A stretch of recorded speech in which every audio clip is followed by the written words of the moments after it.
Morning students, I am Arvinder Singh Man, PGT Commerce, Vidyashram Public School. Now today I will take on class 11th Commerce Accountancy. Now in the previous video we have discussed lot of terms respect to lesson number 2, the basic accounting term. In the last video we have taken liabilities, assets and capital and more points to go off. Today's the first topic is income. Now what is income? Income is difference from revenue.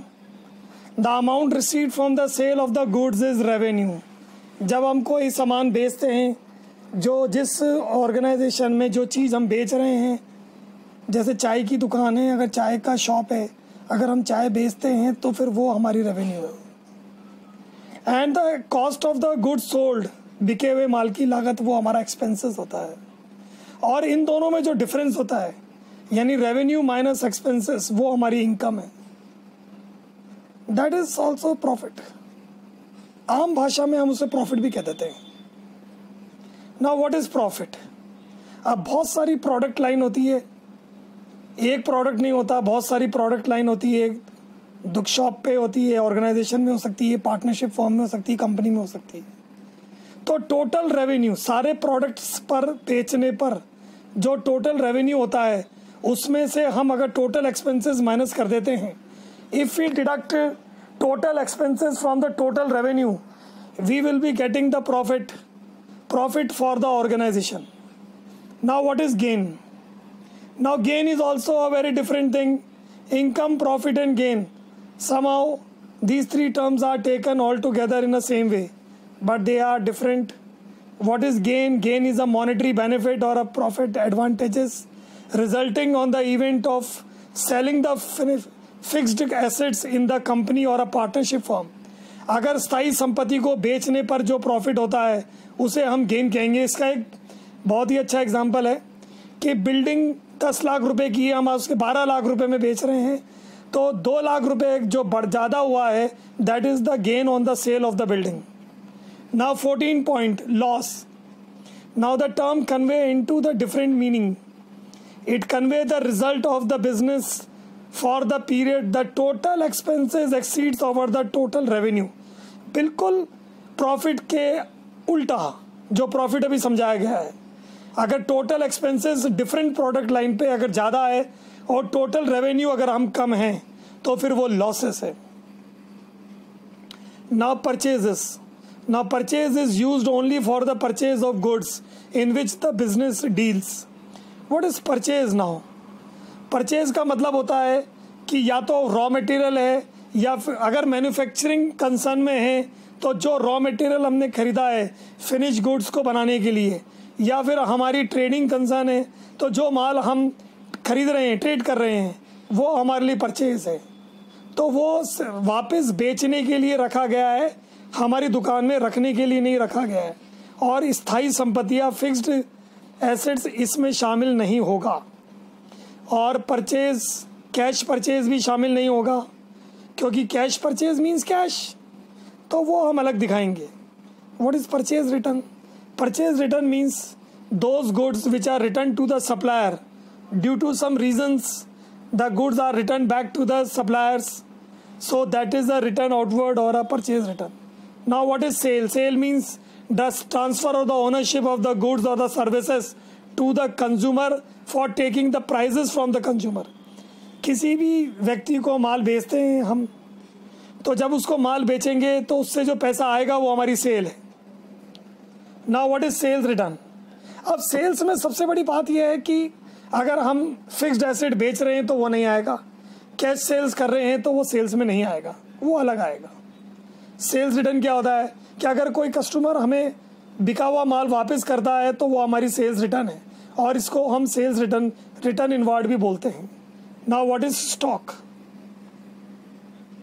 Now stock means stock in trade, that the goods lying at the end of the year which is not being sold at the end of the year.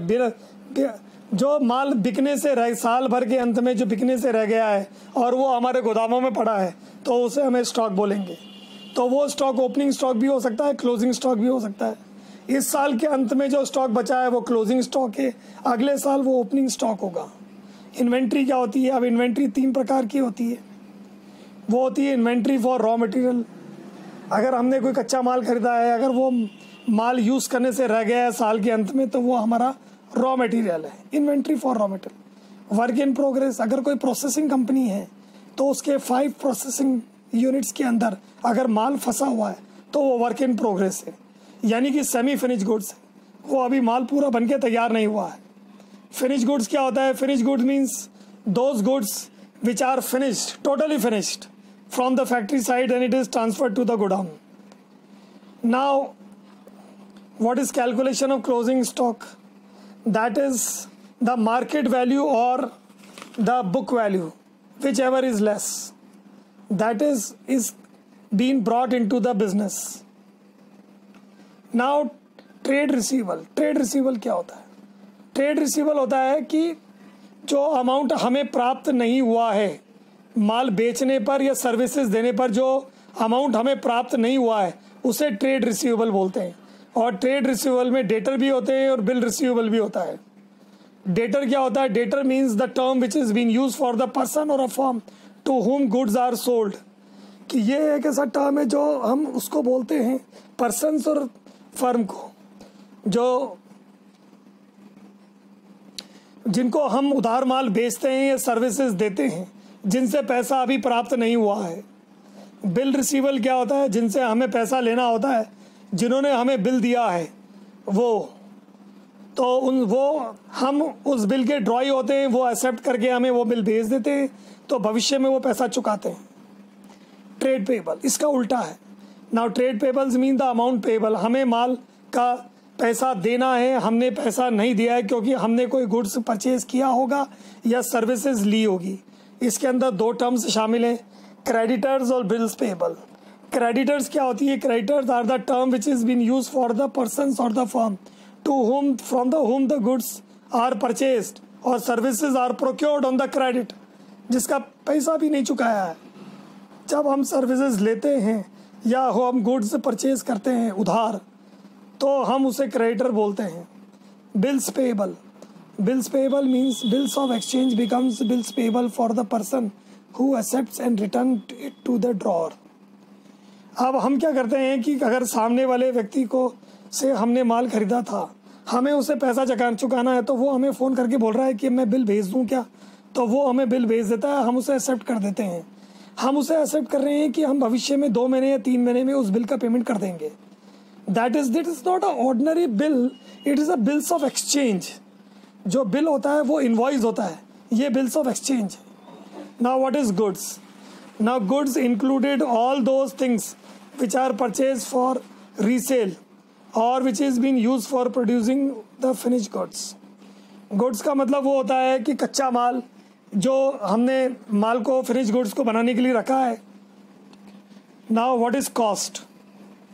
Cost means cost can be termed as the amount of resources given by the exchange of goods and services. Cost का मतलब होता है वह कीमत जो हमने goods और services को लिया है, उसके बदले में हमने चुकाया है, वो हमारी कीमत है, उस माल की कीमत है उसकी। जैसे एग्जांपल है cost of machinery.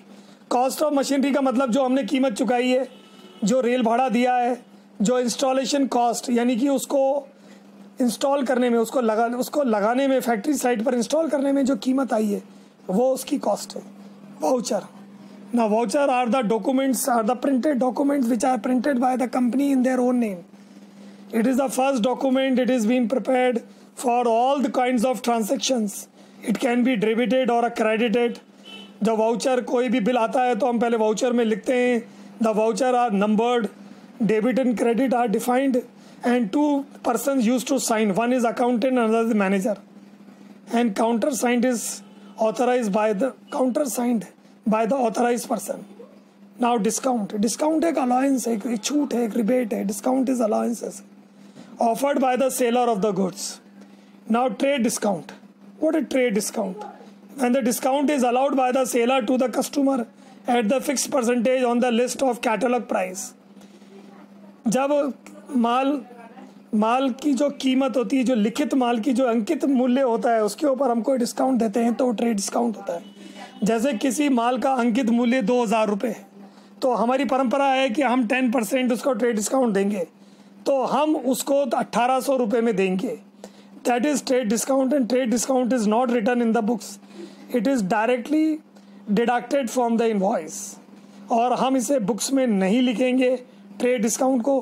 Cash discount को हम लिखेंगे, क्योंकि कैश डिस्काउंट उस वक्त दिया जाता है जब माल को हमें माल के अगेंस्ट में हमें पेमेंट लेना हो, तो वो कैश डिस्काउंट होता है। जैसे हमें जल्दी पैसा चाहिए तो हम कैश डिस्काउंट ऑफर करते हैं, 2%, 1% जो भी है। Now rebate, now what is rebate?